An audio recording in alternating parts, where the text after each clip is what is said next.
Assalamualaikum warahmatullahi wabarakatuh. Hai generasi muda, kalian masih ingat nggak bagaimana sih proses lahirnya Pancasila? Dan bagaimana sejarah Pancasila sehingga menjadi dasar negara Indonesia? Kita semua pasti sudah tahu dan hafal Pancasila sejak kecil.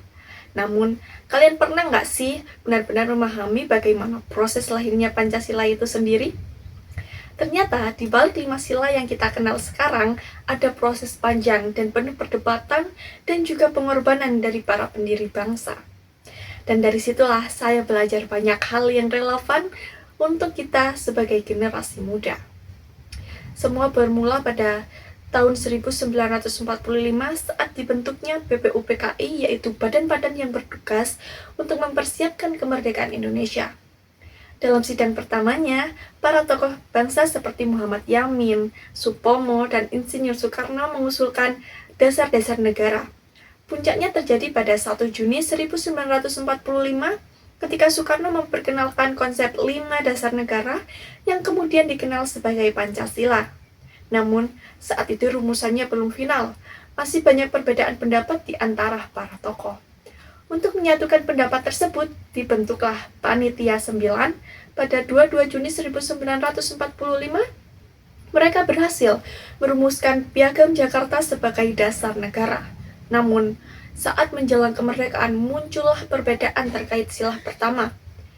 Disinilah hal penting terjadi ya.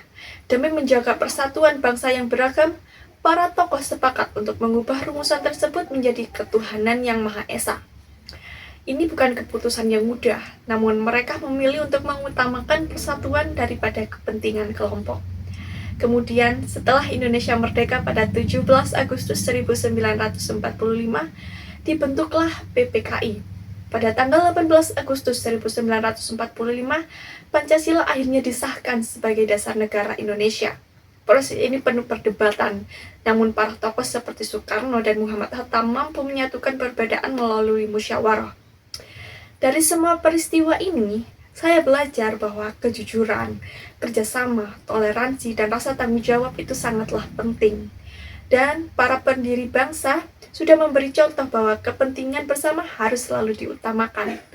Jadi, Pancasila bukan hanya sekedar hafalan, namun juga hasil dari perjuangan nyata.